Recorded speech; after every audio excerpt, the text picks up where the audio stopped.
Right, good evening, everybody, and welcome to this evening's meeting. I am very excited this evening to have Phil Hambling, who is obviously a colleague of mine and is the Director of Ag and Sustainable Sourcing within ABP UK. Phil has a long history of working within beef and lamb supply chains and in retail at the NFU and DEFRA. He works along with myself and others in the team with various projects on sustainability within ABP, various different programs to help the industry. So he's going to just run through a few words about how PRISM is supporting the farming agenda, a bit about our business views on resilience, and how sustainability fits in our position both in the UK and global markets. And then there'll be time for you to give questions to Phil at the end. Or do you want to take questions as we go, Phil? Is that okay? Yeah, absolutely fine. Yep. Okay. So if people have got questions, use the raise your hand function, and then I'll invite you to mute. If you can stay muted throughout, unless you're going to ask a question, just so we don't get any background noise, that'd be great. Or if you don't want to ask a question yourself, then you can type it in the chat and I'll put the questions to Phil. So I don't think Phil's going to use any slides this evening. He's going to talk you through.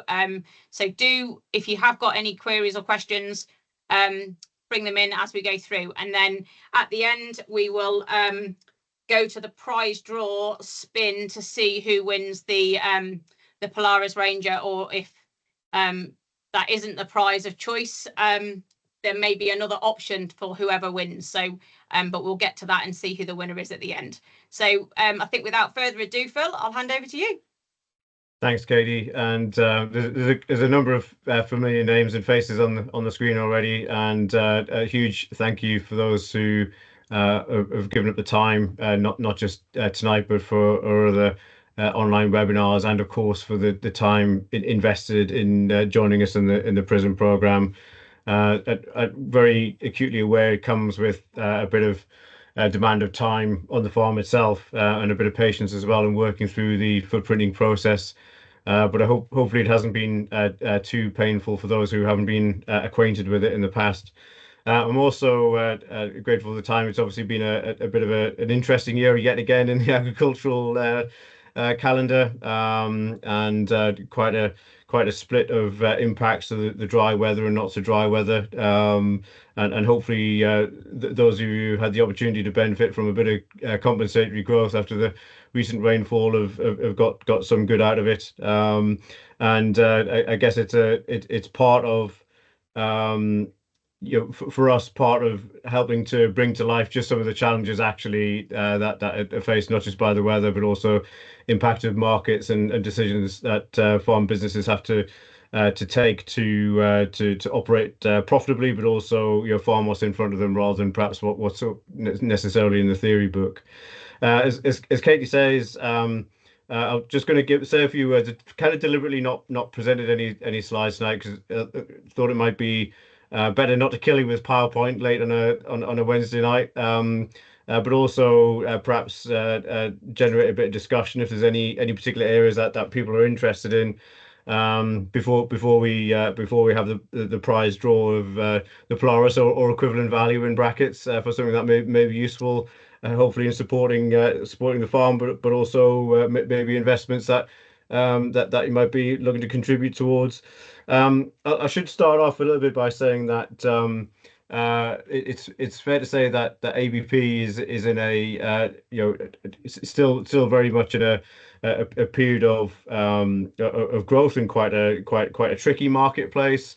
We have grown in a huge amount in the last decade or so. Most of you on the call will know that, and our supply base consists of the thick end now of about 13,000 farmers in the UK, and we're very proud of the relationship that we have, but also the leadership position that puts upon us as well, in what we see is acting in the best interest of the broader industry, not just those supplying us directly. We're very proud to supply some of the best quality product in the world, nutrient dense, very efficiently, produced product, and one that's trusted by literally millions of consumers every week. It's fair to say that we're a staunch advocate of the importance of red meat in the diet, and very strong supporters of the HDB Eat Balanced program, and also helping make progress to perhaps dispel some of the myths that have been perpetuated over the last several years about the environmental impact of beef, but also not necessarily resting on our laurels either, and helping to bring to life the continuous improvement that British farmers have been on the pathway for a very, very long time.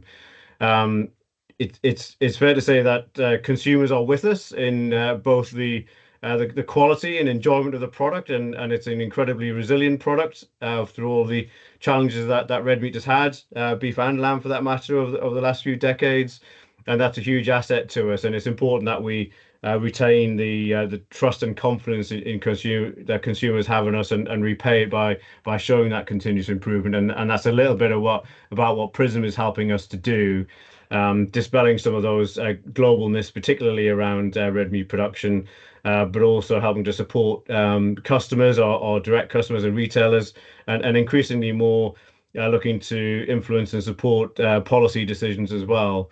We are seeing more generally in the beef market, of course, a little bit of that inflationary impact coming in. I'll just come to you in a second there, Sam, if that's okay. Just to say that we are seeing a little bit of that retail price inflation starting to nibble away at consumer appetite, but some of that is also driven by a bit of competition from markets abroad, particularly in the food service market. We've got a very, very loyal retail market in the main, but we are seeing some of that value erosion, and that's starting to creep through a little bit in demand for British, and of course the national kill. I'll stop there, Sam, so you can jump in and ask your question. Yeah. Thank you, Phil. Yes, I found great value in the Prism network and scheme and webinars and all. However, have we any plans that going forward for looking for quality taste? I'm just back from Canada, and everywhere you went, there was 5-star Angus steaks and 4-star this and 3, and there definitely was a difference. Is that something that could be looked at, will be looked at, or maybe it's too complicated for such a big organization? No, I think eating quality is super important, because particularly the higher end cuts, everyone remembers a bad steak. They don't tend to remember too much the bad potato or a bit of broccoli or whatever, however important they are as an item on the plate. And to pay the money, you want to make sure that it's good every time. I would say it's probably not the biggest threat to consumption, but it is something that we need to keep an eye on, particularly if we want that premium space in the marketplace. Generally, the UK consumer it isn't quite as driven, particularly by marbling and obviously fat cover that they have necessarily in the States. And of course, we're starting from a slightly different position from, for example, the Australians, who have obviously invested very, very heavily indeed in eating quality, but again, starting from a very low bar and a lot more headroom from where they started from price point wise as well. So I don't think we're as challenged, but I think it's definitely one that we need to keep an eye on, and we're constantly looking at different technologies and approaches to help measure it, and more importantly, where we can get a consumer benefit, how we can make the supply chain join up so everyone benefits from making a change. It's all very well as asking you guys to do something to improve quality, but if we can't make sure the economic drivers are there to make it happen and make it stack up on farm at the same time, then it's obviously going to be a job. So short answer is it's definitely something that we've got to keep an eye on. You'll have I think I'm right in saying that, Sam, you'll have been through a factory or two of ours, and you'll see some of the lengths that we go to measure it, and the consumer testing that we do on a weekly basis for different customers, as well as our own benchmarking as well. So it's one that we definitely keep an eye on, but we haven't got any immediate plans to change any bonuses and incentives for the time being. But it's definitely something that is one to keep an eye on. Yeah, thanks, Phil. I'm concerned about Australian beef, and I'm concerned about beef from other parts of the world taking our market, which are really driven on taste. And do we breed for taste? Do we, I'm not asking ABP overnight to go down the road and everybody's steaks are tested. Maybe we should be looking at this and having a sort of a strategy going down the line 3, 4, 5 years time, because it will take that length of time to adjust breeding, genetics and things like that there. Just throwing it out there. Okay. Thank you very much, Phil. Cheers, Sam. Thanks for the question. Appreciate it.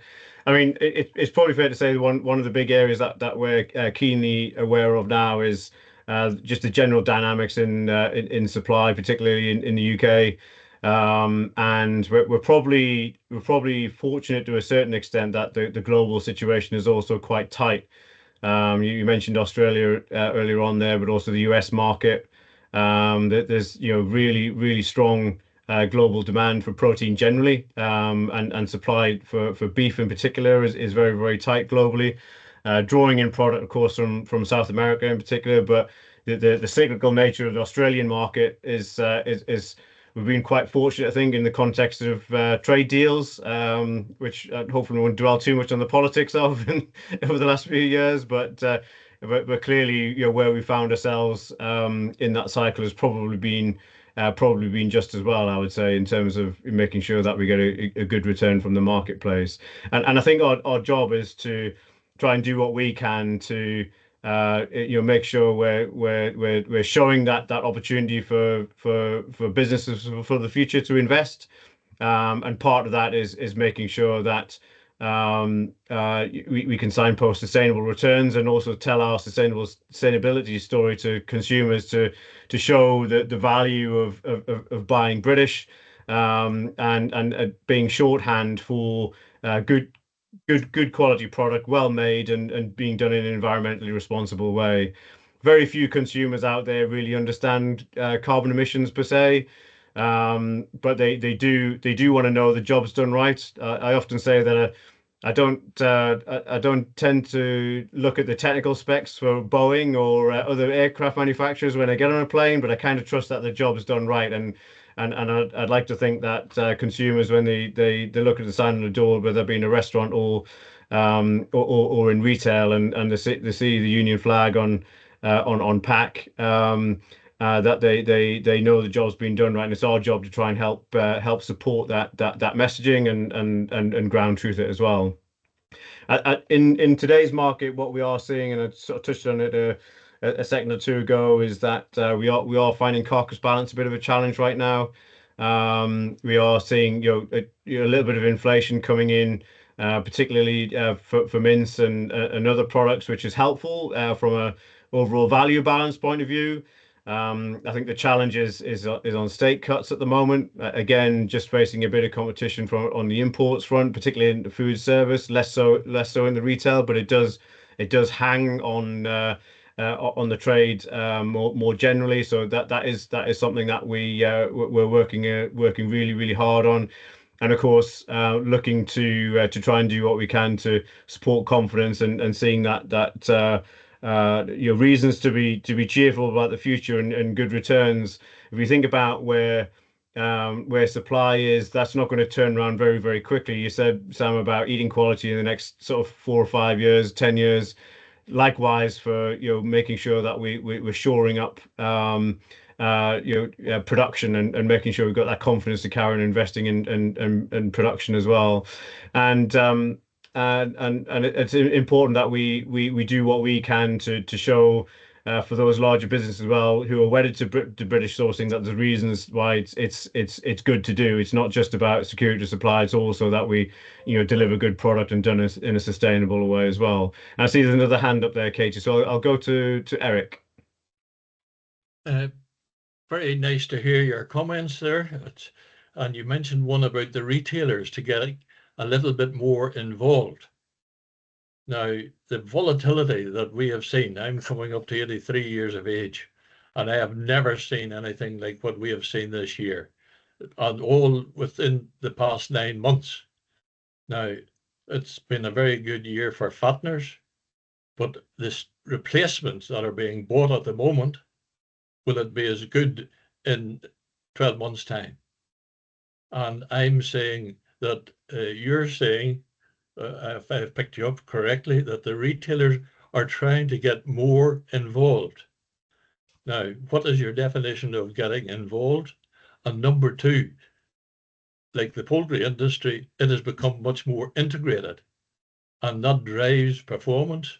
It has put out most of the smaller retailers, sorry, the smaller processors, because they didn't want to get involved with the retailers to the same extent.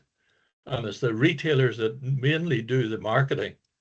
And I think if that was much more integrated, with the farmer included in that integration, basically to cover costs and taking the volatility out of the marketplace.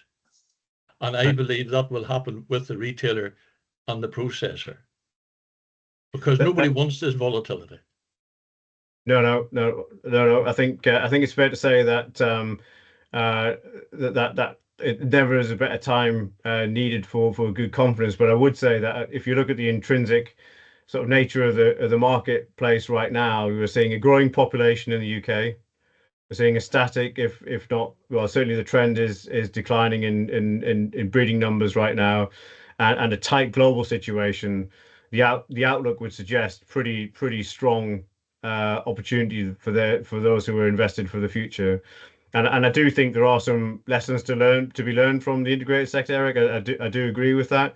Whether that's exactly like we see the poultry sector today or not is possibly up for debate, depending, there's a lot of variability in the topography and everything else when it comes to beef production. That's hard to control some of those uncontrollables in a very similar way. But I do think in terms of genetics and nutrition and performance and management, there is a lot to learn from some of those principles, being led by the numbers where you possibly can, and as I say, trying to control some of those controllables, and dare I say, partnerships up and down the supply chain as well.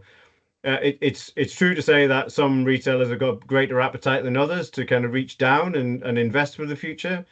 But I don't think I've ever seen in my career, which is sort of getting on for 20 something years now in the red meat sector generally, as much to be confident about the future.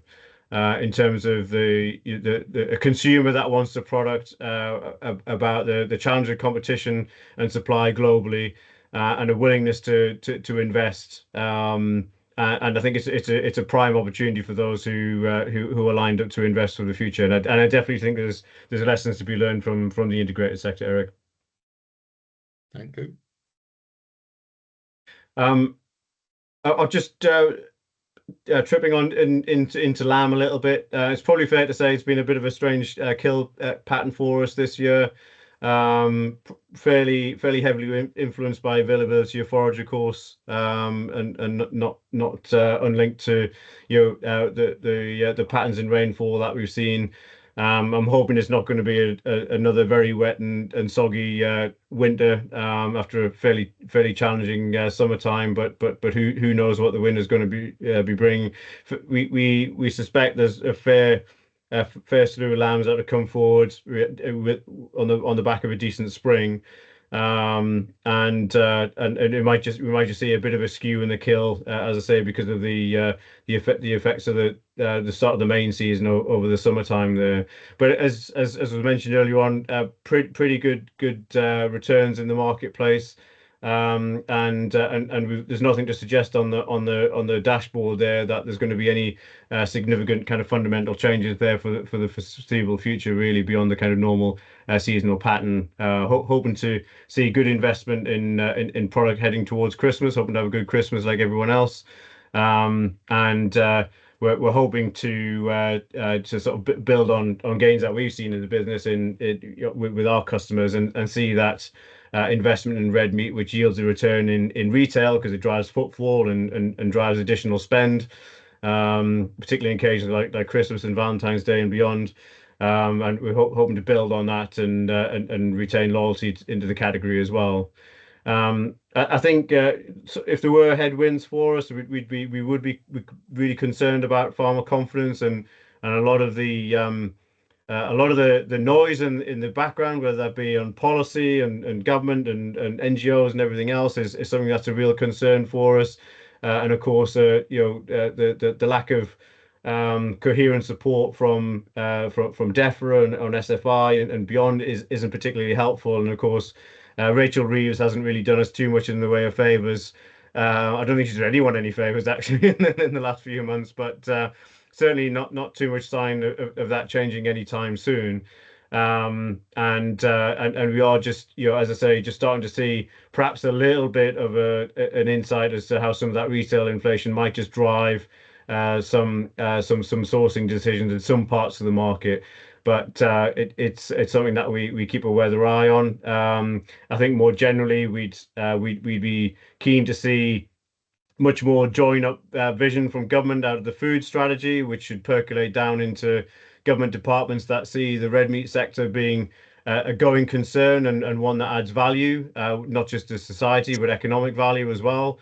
And I think linking support schemes and two good standards of production and good standards of sustainability is something that that the Treasury and others should think more carefully about. It's a huge amount of money spent in public goods and agricultural support, but it's not really well brought out exactly what it delivers, particularly when it comes to things like carbon emissions, but also other sort of biodiversity benefits as well. So I think in the rush to shift out of what was the CAP, we're now in a situation where we need to kind of carry on building the plane as we're flying, really, and as we see, we've got an opportunity to use the lessons that we've learned from PRISM, but also the investment and leadership position that we've taken to try and attract that support in the right way. There's absolutely no reason why we shouldn't be supporting really good agricultural practice that also delivers goods at the same time, and being able to connect them together and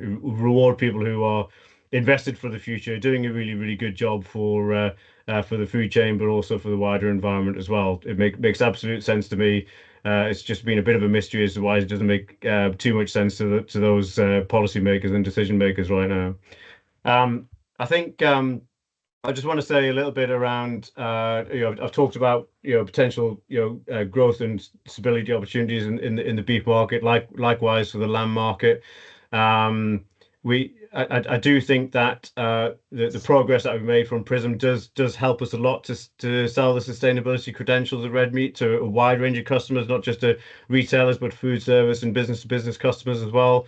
It's done a really good job of showing the industry putting its money where its mouth is in terms of taking carbon and climate change more seriously, but also properly understanding how some of these accounting tools, whilst can be useful as a mirror to look at business performance, they do have their own foibles as well. They do have their own challenges in demonstrating how carbon flows through whole farm systems and how carbon emissions are allocated, and also some challenges around how we account for methane, of course, and warming impacts of different gases in the agricultural cycle, and differentiating biogenic gases from those that we derive from fossil fuels, and all sorts of areas of technicality that I think allows us to speak with authority on it, and hopefully take forward the debate and make a better show and representation of the benefits of red meat in particular, but UK agriculture. And I think it's also helping us have much more mature conversations with customers about where they invest. So the point you say there about retailers being interested, Eric, I think there's definite appetite for thinking about how they can build on the reputation of British and red meat in the basket, and how they can play a more supportive and helpful role with it. And that comes from making sure they invest in the right things. And PRISM is definitely helping us to have much more mature conversations about that, and giving us really much better conversations that we may have had sort of 5 or 10 years ago. Just in terms of kind of next steps for PRISM, most of you, all of you, will have had your second round of assessments. Very few perhaps will have had the reports yet, Katie, from Jude, Professor Jude Capper, who is doing that individual sort of interpretation of the agricultural report back to individual farm businesses. we need to make sure all of that piece of work is finished next before we go into the next round of analysis. So we plan to hopefully do that towards the end of this year, if not the start of next year, to have the second results report published. But the second report that came out just a couple of months ago there, it was really helpful for us to send to a lot of parliamentarians as well as NGOs and others, and it's generated quite a slew of work for us actually, because there's a lot of people interested in what we're doing, keen to see how they can play a more active role, both in policy but also in the supply chain. And we're hoping to build on that to get more momentum behind it, and hopefully get even more cut through when it comes to publishing our second round of assessments report by the turn of the year. We're definitely thinking about how we can make the reports themselves more useful to businesses and business planning. Very conscious that at the minute we've only really had one round of results gone to individuals, and some will have had two. And there's a benefit in having your business benchmarking themselves and looking for those year-on-year comparisons, but hopefully over time we'll also get more of a benefit from having similar farms comparing performance as well, and thinking about how they compare in terms of KPIs, as much as emissions, and think about how we leverage more benefit from those who invested with a good grace the time and effort on this journey with us.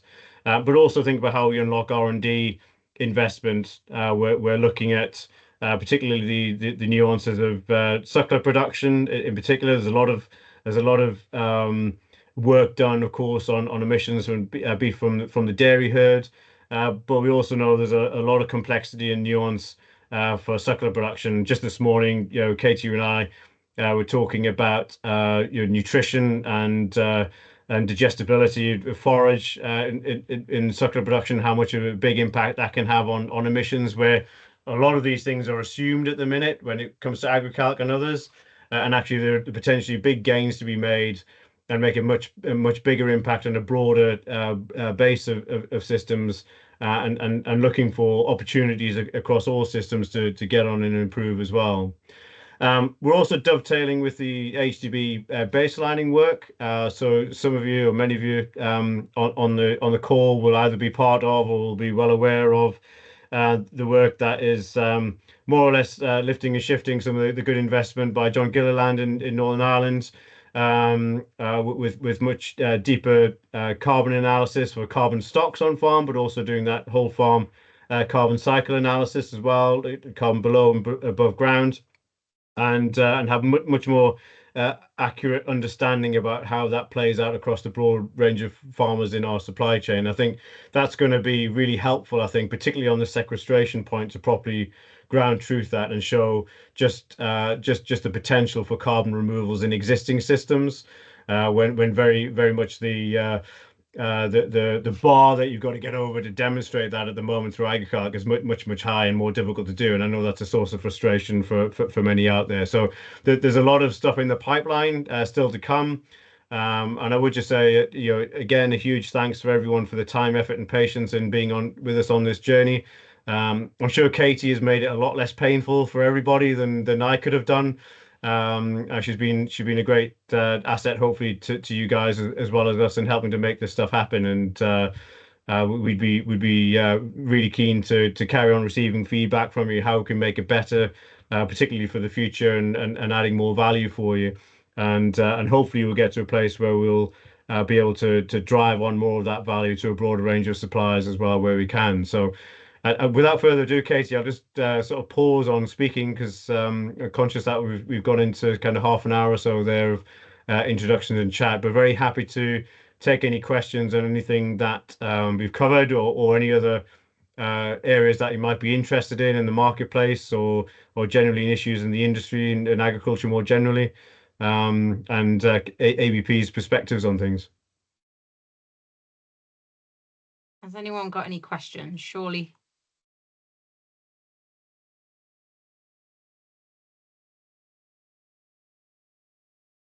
Has nobody got any questions for Phil? They're just too eager. Rob Rees. Evening. Just a quick point on price banding. I'm not sure if you're the man to speak to, but as like the grade of cattle, when it was sort of 10, 15p difference in a grade, when it was £3.50, £4 a kilo, the percentage wise, it hasn't gone up. It's still the same when we're up, you know, £6.50 a kilo. Is there any reason behind that, or is there any movement on it in the future, do you think? Short answer is nothing immediate. It was Paul, was it? Sorry, I didn't quite see the name pop up there. Or was it Rob? Beg your pardon. Rob, yeah, sorry, Rob mate, Rees. Yes, sorry, Rob. The short answer is no immediate plans. I think it is true to say though that we're acutely aware that there's a big difference in having a 5 or 10 pence a kilo when prices are £3 and 5 or 10 pence a kilo when prices are 6 or 7 quid. But I'm not in charge of procurement, despite looking like I might be with the grey hair that I've got at such a young age. But I'll be very happy to speak to my colleagues in procurement to give you a more formal answer. But there's nothing immediate, but it is something that weighs on our mind a little bit about making sure that we get the balance right for people to be incentivized to obviously to give us the best yield and quality and be rewarded for such as well. Yeah, thank you. Eric, do you want to unmute yourself? Eric, you're muted.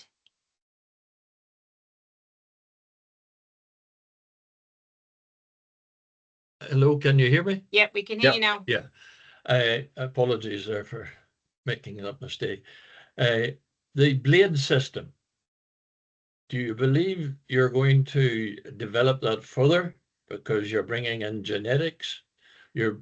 I believe you're working towards the nutritional side as well. And that's what you were just after been speaking about there. Do you want to see that developed? Is that your goal? I think there's definitely. I mean, I should point out it's Game Changer now rather than Blade, but we all know what you're referring to. But yes, I think it's fair to say that we do see further growth in Game Changer, but also similar integration approaches as well. The different types of models may vary, but I think some of the principles from integration, from standardizing nutrition and genetics and health together can definitely provide opportunity for the sector.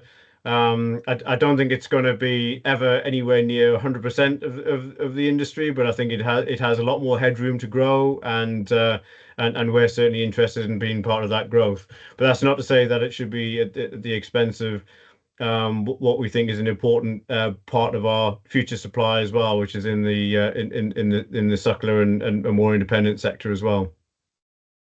But I'd love to see you getting involved in that there as well.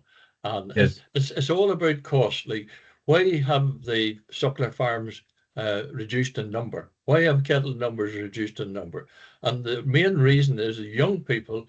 There's not enough money been made to keep young people at home. To take over the farms, and this huge budget from this government, which I totally disagree with.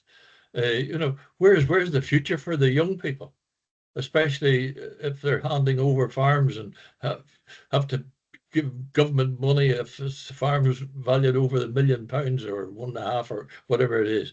The whole thing is all crazy, and to have 13,000 farms all doing something different. How on earth do you manage that? You talked about grey hair. That would give you grey hair, or in my case, none. It's to make life simpler, make it more regimental, so that people know they're going to get the standard costs covered.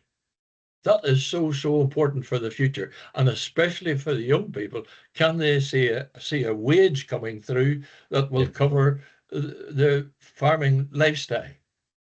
Yeah, absolutely. I think all that comes back to confidence and us trying to find ways that we can help instill that confidence. The challenge we've got, of course, in the more fragmented end of the supply chains. Of course, we don't necessarily have those relationships directly, but very open to creative ways that we can do that. But there's definitely headroom in improvement in performance for many businesses. You know, and we put ourselves in the same bucket there. We're not suggesting that we can't improve ourselves, but I think there's definitely opportunity to have some alignment within the supply chain, but also have a bit more coherence as well about what support schemes, how they fit into that broader picture. And there's no join up of that at the moment, Eric, and I think that is a big weakness as well. And I think the more we can do to try and influence that in a better direction, the better. And that's certainly part of my job to see you know, the industry going in a better direction for the future. But I definitely agree. There's some important principles to learn, particularly from integrated, and hopefully support mechanisms as well, where we can encourage younger people to either come in or stay in the industry, and make sure that they see the value in being part of it for themselves, but also, you know, making sure that they've got good, strong allies both in the industry and in government to see them wanting to succeed for the future, and that you know, we were signatories to the letter that was developed by the unions going into the Chancellor to rethink and reconsider on inheritance tax, and we work closely with the farming unions as well to see that both farming's interests and our interests are properly taken seriously, and have the right minds focused on the problem, and rather than, you know, being driven by someone in an office with a pen, and having that practical understanding of the value that farming brings to wider society and the returns that the public purse gets from it. Thank you. Thanks, Phil. Paul, if you just unmute yourself, Paul. Yes, I just agree there, Phil, that ABP and PRISM are in a good position to lobby on behalf of the farmers. I think the government, they're on a divergent path here in that they want to reduce food inflation, and so they're signing trade deals for cheap food. Yeah. And at the same time, they're reducing support to the farmers, and they're also increasing demands, legislative and social and environmental demands on the farmers, in that they want us as custodians of the land to deliver a diverse range of things with regards to sustainability and landscape quality and the rural economy and everything else.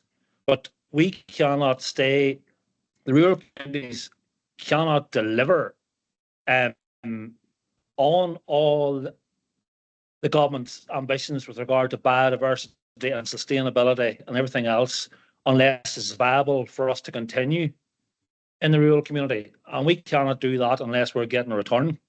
So I think the government have to 100%. Realise that if they want a sustainable future, they're going to have to support the rural community. And food has been undervalued. And basically we're starting to see, you know, food inflation hasn't followed everything else. So the true cost of food is 20 or 30 years behind where it actually should be, and it's only catching up now.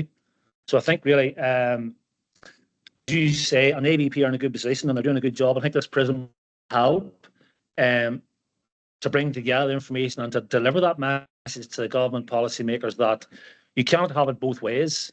You cannot import, you know, your basic commodities and still deliver, you know, the rural infrastructure and their biodiversity and the landscape. And that's the unique thing about red meat production, about cattle and sheep production. There's such a diverse range of cattle production systems, which also supports a diverse landscape and a diverse range of landscape types and biodiversity. So livestock production is not like pigs or poultry, in that you need different systems to maintain different environments. The hill farms and that landscape, it needs the traditional suckler production to support that. And as you were saying earlier, when you look at, you know, suckler production versus dairy beef, the type of herbage, you know, that the suckler our cow can cope with and can utilise is totally different than the type of herbage that they're using in lowland production or the type of fodder they're using in intensive production. So, and again, it's allowing for all these different things in the whole process, and just say the complexities of this whole thing and the calculations, is that's where our strengths are, but it's just explaining the complexities of that and making sure that the government, in the short term, as you say, there's a good demand for our product because of a growing population and there's global pressures on the agri-food sector, but it's just keeping the government policy in check that they don't throw the baby out with the bathwater. Yeah, there's very little I can disagree with there, Paul. To be honest, I think you put it very eloquently, all of your points there, and I think particularly on the food resilience point, it's very simple for me. It's all about having options. Food resilience comes from having options, but that also means you need to make sure that you've got a domestic option and a viable, thriving domestic option, as well as the ability to trade as well. And I think that's a point that's been massively overlooked, particularly by the Treasury, and I'd say by politicians who haven't necessarily felt the heat of a population who've had difficulty accessing food for a very, very long time. And it's something that that is, as a country, from a personal point of view, I think we ignored our peril, frankly. But it comes from being able to have options, but that those options come from a well invested, well signposted and sustainable sector at home. Okay, thanks, Phil. Mike. Evening all. Yeah, Hey, Mike. What you were saying really regarding the retailers now starting to engage. The number of us on this call here tonight have been talking quite for quite a long while about how the beef industry needs to be supported or being given a clearer view of the future by the retailers. And it's a pity that it's taken the situation we're in now for them to start to come to us to engage. And they only want to do that because they want to maintain the supply of beef. So the question is, how quickly are they going to engage, and in what form or what shape do you see this engagement? Well, I think different retailers will have different appetites, but I think there is much more potential than perhaps I've seen before to see a lot more direct investment and alignment. Now that doesn't necessarily mean integration, but a lot more support particularly for security of supply, but also for seeing benefits in sustainability, measurable benefits in sustainability, because they on the back of climate change, legally binding climate change targets that the nation has. Every retailer out there is looking to try and have commensurate targets as well, and I think the conversation has matured a huge amount in recent years, from how do we sell less beef to realizing how important beef is in the basket and for the future, and how they can invest to help make sure that beef stays on the right trajectory, demonstrates its good credentials, but also lock in that benefit for security of supply and lower emissions as well. So I think it's obviously not going to sort of go into a lot of detail on specific brands or anything like that, but I think that appetite is getting warmer and warmer across the piece, Mike. Not universally, but certainly the attitude and the level and maturity of conversation is changing all the while, and Prism is really helping us have a much more authoritative voice on that. Right. Warming up's not really sort of going to cut the mustard, is it? Because as Eric mentioned before, a huge amount of people have gone out of the beef industry purely because it doesn't pay. One or two of the guys have said the same thing. It's also an age thing, whereas the old guys that have been keeping cows all their lives, they're just stopping keeping cows because they can't afford to, or it's too dangerous for them to do so, and the younger generations we know is not coming through. So how are the retailers going to Well, have the retailers got an appetite to reverse that trend? Because you're not going to get any more beef out of the dairy herd, because the dairy herd is very slightly contracting all the time. There isn't going to be any more milk quota available for them to grow into in the future. So suckler beef is really the only option they've got in terms of increasing supply to meet their requirements in the future.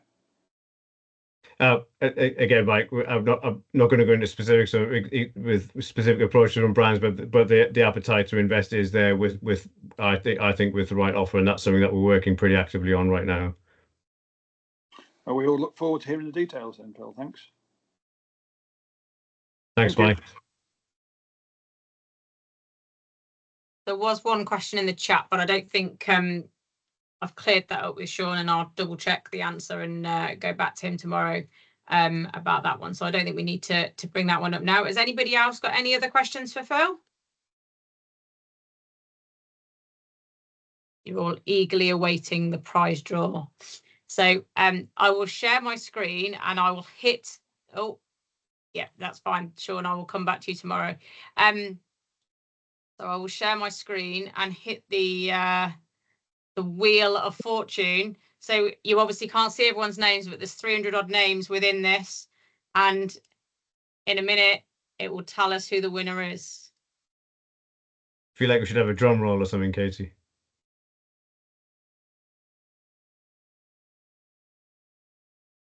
Cathal Gallaghan from NI. Congratulations. Not on the call this evening. That's a shame.